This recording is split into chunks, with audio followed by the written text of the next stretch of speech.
I, along with many others, enjoy a really good contained, single-location movie. I love how you can place a bunch of characters under the same roof and closely study how they interact with one another, when they only have each other's company, watching them as if they're under a microscope.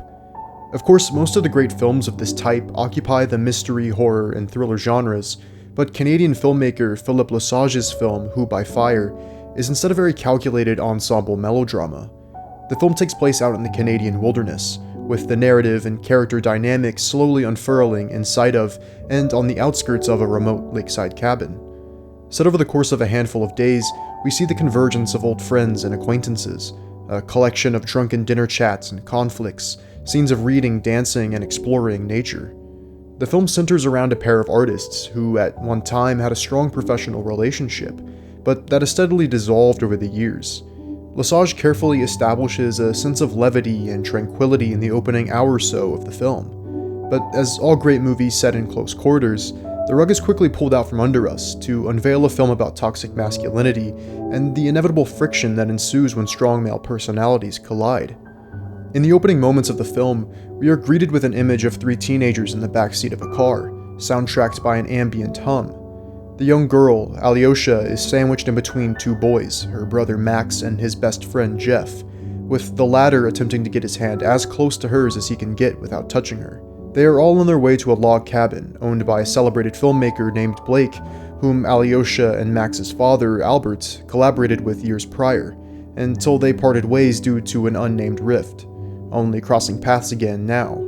Across the lengthy 155-minute runtime, and you do feel all 155 minutes, the contentious relationship between Blake and Albert absorbs most of the screen time. We see past tensions rise to the surface, and fiery verbal exchanges play out in these long, one-take dinner sequences that not only display personal disputes, but then also refract across the other characters of the ensemble as well. And that's when we begin to see the group dynamic subtly shift following these encounters the ensuing days. But there is also a movie about coming of age, surrounding this steady corrosion at the center of the narrative, as Jeff is in love with Alyosha in a rather one-sided romance, and also yearns to be a filmmaker. We come to see how much he idolizes Blake, until their relationship grows fraught when both of them seek to compete for the same female attention. Lesage, just like in his 2018 film Genesis, juxtaposes those waning passions of the old with the uninhibited passions of the young. How in middle age you're still clinging on to your youth in whatever ways you can, but you just end up looking more desperate in the process. By gathering together this group of narcissistic adults and insecure adolescents in a cage of their own making, it allows Lesage to produce various small conflicts that can then snowball to disrupt the lives of each character in this ensemble. While some of the characterizations for the peripheral figures can be pretty thinly drawn, the central characters of the narrative are so captivating to watch. They're all ticking time bombs, just waiting to explode at a moment's notice, and the length of the film makes the strain between them, their colliding personalities and desires, all the more potent and taxing. Lesage really uses duration as a pivotal tool in discomfiting the audience, as the film invites us to observe and sit with the countless relationship dynamics at play. The film is by and large a series of extended conversations that then steadily build into heated arguments, where we observe all of the action from one fixed perspective in a long, unbroken take. But the defining moment of the film for me is not conversational. It's instead a very prolonged dance sequence, set not to the Leonard Cohen song the film seemingly borrows its title from, but the B-52's track Rock Lobster.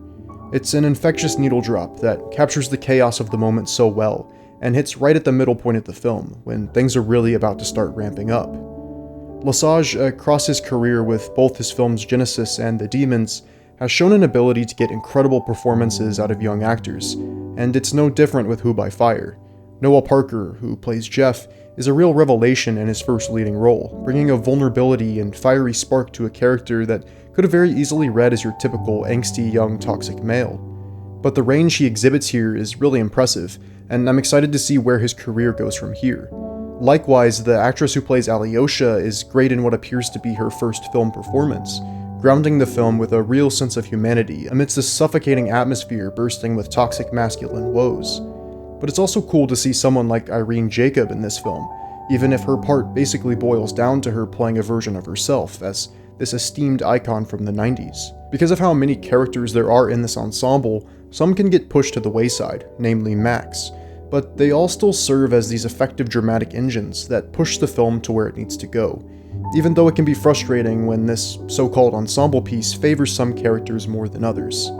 But I just love that Who by Fire is a near 3-hour intellectual exercise about a group of really insufferable characters whose lives are hard to invest in and are even harder to root for. Yet Lesage takes what could have been an overlong, overwrought, and dreadful melodrama and crafts an intricate web of ego and desire that expands in unexpected ways, telling a story that is as achingly relatable as it is off-putting. Philippe Lesage is a really underrated modern filmmaker who makes such personal films in which each one of his characters carry a small piece of him with them, both the ugly and the pretty. While Genesis is definitely his most accessible, easily palatable film, I love the directions his latest and longest film take, presenting episodes of aggression and simmering tensions without providing the satisfaction of closure. I hope that this is the film that puts Lesage on people's radar, because he is a really special filmmaker.